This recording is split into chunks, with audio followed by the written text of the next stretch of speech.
The trumpet of the northern host rasped across the tundra, but Karis Dane heard nothing except the skitter of his own heartbeat. He crouched behind a tangle of frost-bitten briar, clutching an ink-black feather that had once belonged to the castle's librarian. There were 50 men in the vanguard, iron helms gleaming, pikes rising like a thicket of winter trees. Behind them, wagons groaned beneath ladders and siege boards. The army advanced until the bastion of Yavr Keep rose before them, an obsidian silhouette against a sullen evening, and girdling it like a patient shadow, the moat.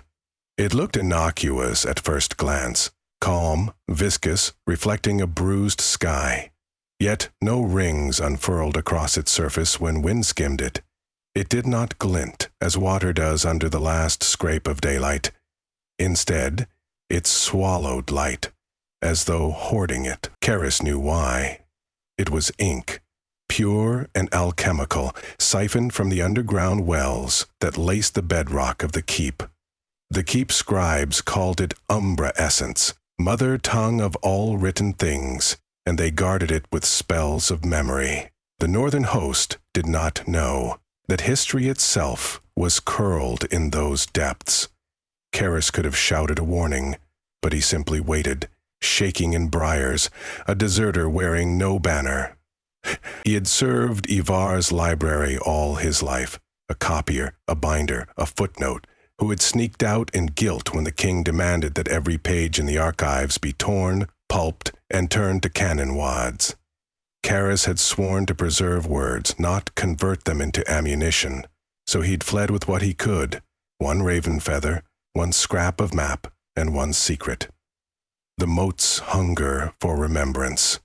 The commander of the host, a gaunt man named General Gothic, spurred his horse to the moat's edge. His eye sockets gleamed like pitted lanterns. "No drawbridge?" he barked. "No palisade spike? This petty ditch will not halt Ivar's reckoning." A lieutenant pointed toward the mirror-still surface. "It is dark, sir," he muttered. "And deep, perhaps." "Fetch the plank ladders," Gothic ordered. "We'll float them. Form a causeway." Karis knew ladders wouldn't float. Ink denser than water bore no burden, yet the general's soldiers lugged the latticed wood and slid it across the moat. Instead of supporting them, the ladders glided out several yards and then stopped, held fast, like insects pinned upon black glass. The men cheered, misreading the omen as stability. First one, then 3, then a dozen stepped out. No sooner had their boots touched than ripples pulsed, concentric and silver-edged. Images awakened beneath. Faces appeared, chlorous, polished obsidian, yet tinted moon blue. The invaders halted, transfixed. Karis's heart clenched. He knew the library's enchantments by rote, had recited their sigils when he still served the quills. The moat did not show lies. It showed memories. A burly pikeman's knees buckled. "Mother," he whispered. The ink portrayed an old woman plaiting his beard on a stoop, stained with summer roots. Another soldier saw a lost daughter playing with a tin bird. A third stared open-mouthed at younger versions of himself, and the reflection gave him hair that war had burned away. One by one, nostalgia tightened invisible snares around them. General Gothic alone seemed immune. He slapped men's helmets, roared at them to advance. But the pictures persisted, flickering like lantern slides. Karis stood, drawn unwillingly. He'd never tested the moat's potency himself. He had only catalogued the spells, never surrendered to them. Tonight, though, he feared that if he stayed near, the moat would call him by name. Gothic slashed the air with a saber. "Forward! The keep is unguarded. The king is dead. Only stones and scribes remain." "Dead?" Karis nearly choked. The king had been sickly, but dead? If so, there would be no one left to extinguish the moat's sorcery. Ink would flood its banks until the whole valley drowned on reminiscence. Karis crept closer. He felt compelled to salvage something tangible before oblivion swept the library to darkness. Yet what could a single deserter save? A splash cracked the night. Karis saw a soldier topple headfirst into ink, arms pinwheeling. He did not surface. the moat surface sealed like cooled wax. The plank ladders drifted apart, drifting until they kissed the stone wall and crumbled, dissolving into black mush. Men scattered, but wherever they stepped, more memories burst forth. Some dropped weapons, some fell to knees, palms pressed to the liquid glass as though hoping to clutch what they saw. Karis remembered a verse from the library's Ember Codex. What is remembered yearns for flesh. What is lost hungers for voice. The moat was hungry indeed. General Krovic drew his crossbow. Its steel bolt glinted. The general aimed not at the moat, but at the high parapet where a single torch flickered. A figure emerged, thin, draped in tattered robes, raising a staff banded with copper. The general loosed his bolt. It whisked across gloom, striking the staff. Sparks burst, and the figure reeled backward out of sight. In that moment, the castle gates yawned open with a groan that sounded like mortar splitting. The invaders gasped, startled by an invitation instead of resistance. From the open maw poured 1,000 parchment leaves, afloat on wind, each sheet scrawled with script that glimmered ember red. They spiraled high like moths, then settled upon the moat's ink.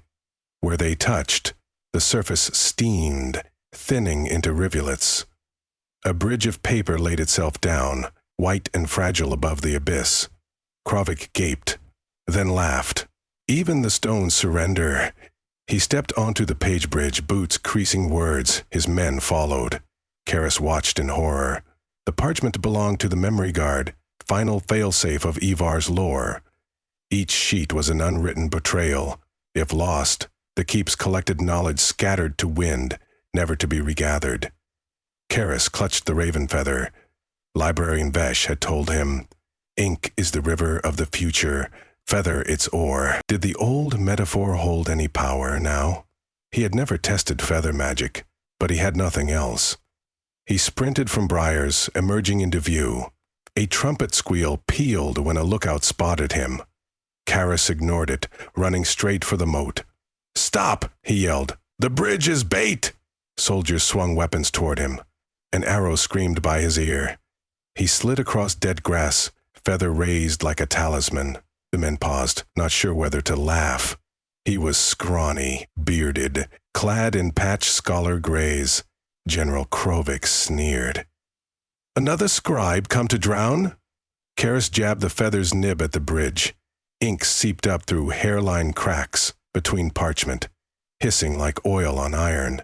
Karis's mind burned with incantations he'd memorized, but never dared utter. He whispered, "Vividum recadere, contritus oblivio." The feather twitched, glowed faintly silver. The parchment quivered. From it rose a phantom library. Shelves, ladders, chandeliers of quill-shaped glass. The soldiers stared as corridors of books unfurled, seemingly walking with them, coaxing them deeper, but each book's spine bore the soldier's own name. Karis startled. The moat was amplifying his meager magic exponentially. The phantom shelves led the intruders farther, and parchment peeled away behind, leaving them suspended above ink without noticing. Krovic alone sensed trickery. He swung his sword at a spectral shelf, cleaving nothing. He shouted retreat. Yet soldiers were already opening books, desperate to reread pieces of themselves. Each page was a mirror, and the ink inside rose in tendrils, tugging their faces downward. The commander lunged toward the shore, but parchment dissolved at his heel. He leaped, arms flailing, seized the stone lip of the embankment. Karis stumbled backward as Krovic clawed at gravel, hauling his torso free. The commander's eyes glowed a feverish purple. Ink dripped from his gauntlets, smoking where it touched the ground. Around them, the others sank, some silently, some pleading in tongues only ink could decode. Karis forced himself not to look. If he saw their memories, his own would ignite. Instead, he turned to flee toward the open gate, desperate to bar it before more parchment sacrificed itself. But Krovic slammed him down with one blackened hand. "You," the commander rasped. "You wield the quill. Undo this." Karis spat blood. No, you came to pillage, so the moat pillages you. Krovic tightened his grip, and Karis felt his mind skim the moat's edge. Figures flickered. His childhood under stained-glass domes, his first ink-splattered apprenticeship, the night he fled the library's conscription. All swirled just behind his eyelids. The moat was tunneling through Krovic into Karis like two mirrors reflecting, seeking a vantage deeper than both men's hearts. I cannot fall, Krovic grunted, dragging Karis toward ink. I never had memories worth drowning in, only ambition. Karis thought of the king ill, perhaps dead. He thought of Vesh, of thousands of folios whose words would dissipate if the moat boiled over. He took a breath, choked with ink fumes. The quill feather still in his fist vibrated. A new idea came, mad but potent. Give Krovic what he lacked, memories not of his own life but of every life contained in Iver's vaults. Overload him until nostalgia collapsed ambition. Karis whispered another fragment. Scriptum universum, intrare vas vacuum. The feather ignited with argent fire. Light sprayed, not outward but inward, coursing down the feather's spine into Karis's wrist, through bone, leaping like lightning across Krovic's clutching hand. The commander stiffened, his eyes glazed, washed milky, then filled with swirling letters. Whole epics, tragedies, discourses streamed into him. Laments of queens, diaries of masons, treatises on astronomy, hymns from plague years. Krovic bellowed, "Too much!" He released Karis, staggering. Ink on his armor writhed, inscribing itself into moving glyphs. He stumbled again, tripped over a fallen pike, and teetered at the moat's edge. Karis rose, bruised, witnessing the commander's silhouette flicker between man and living compendium. Krovic looked back, a plea unsubtle in his eyes, then backward more, as though weighing knowledge against nothingness. The decision made itself. He toppled. The moat accepted him soundlessly. Silence followed, broken only by distant screams of those still enthralled. Then, even those died, muffled by black. Karis swayed. He half expected the moat to reach for him next. Instead, the surface settled, calm as slate. Across it drifted scraps of parchment that had escaped dissolution, curling like autumn leaves. A hush blanketed the siege field. Frosty wind resumed its natural howl. From the gate emerged the robed figure Krovic had shot earlier. Librarian Veshur, what remained of her, clutched the splintered staff. Blood seeped from her shoulder, staining cloth in symmetrical patterns. "You stayed," she croaked. "I fled," Karis admitted. "But I returned." Vesh surveyed the strewn ladders, the glittering helms half submerged. "The moat devoured them?" "I guided it," Karis confessed, trembling. "But it may not be satiated, and the parchment ward is broken. If more armies come—" "We cannot depend on ink to save us again," Vesh said. "Knowledge should illuminate, not seduce to death." Karis's laughter cracked like glass. "Then drain the moat? Impossible. Its source is infinite word darkness." Vesh's stare was flint. "Not drain, transform. Ink can birth stories, but also unbirth them. If we ally it with forgetting," she gestured toward the shattered staff and retrieved the glowing copper ferrule. "Copper remembers heat. Pour molten remorse into ink, and perhaps it will harden into something harmless." Karis shook his head. "How do you melt remorse?" "With confession," she replied. Night deepened. They stood amid corpses and guttering torches, discussing alchemy of guilt as casually as architects discuss angles. Karis realized he no longer felt wind's chill. Ink fumes warmed him from within, as though he too had swallowed stories.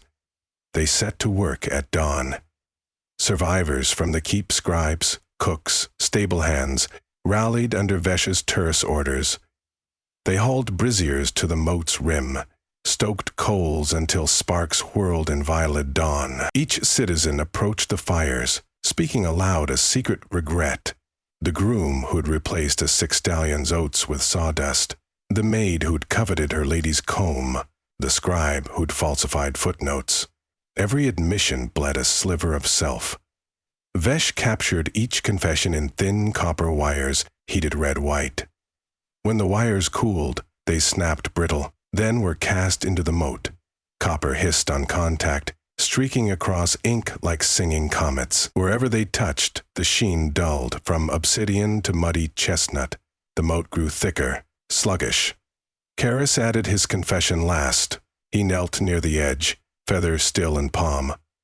"I abandoned my duty," he whispered. "I feared knowledge could kill, so I ran. But knowledge killed anyway, through my absence." He wrapped the feather around a copper shard and dropped it.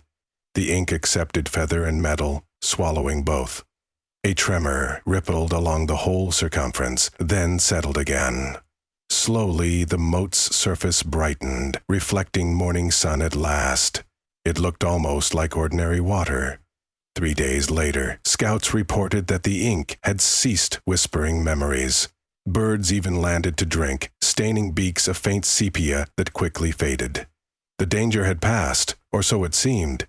Yet Karis lay awake each night, listening, certain he could still hear paragraphs rustling below. He wondered parapets, peering into the newly tamed moat. Nothing stared back but sky. He tried to feel relief. Still, loss gnawed him. The moat had not only drawn enemies, it had preserved a vast tapestry of lives in liquid verse. Now those echoes were entombed beneath dull sludge, rendered inert by copper remorse.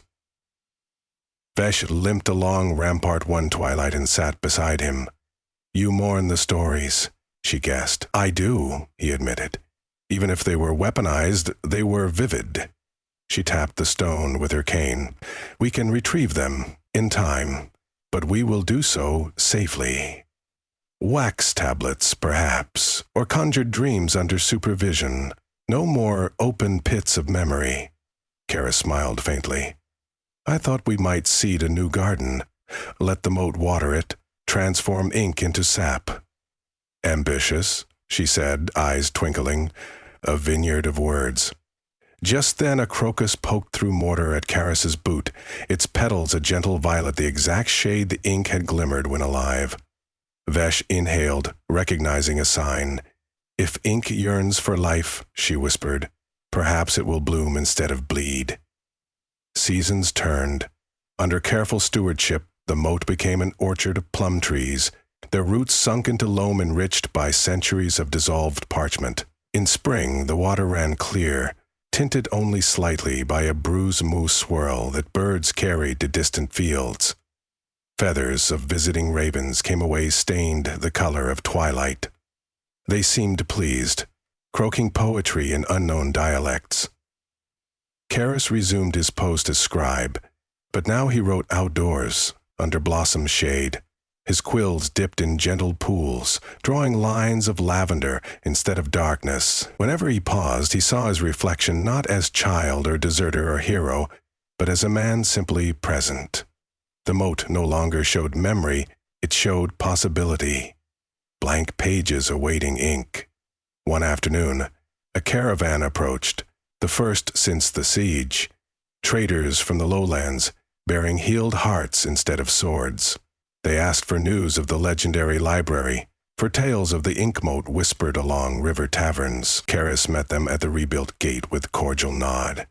"Is it true," a traveler asked, "that the moat could make you relive your most cherished hour?" Karis chose words carefully. "It is true that every hour, cherished or cursed, leaves some trace. But we decide whether to stare until we fall, or to step forward and write new hours." The traders found meaning in that, though perhaps not the meaning he intended. They left coins, purchased jars of plum jam that tasted like dusk.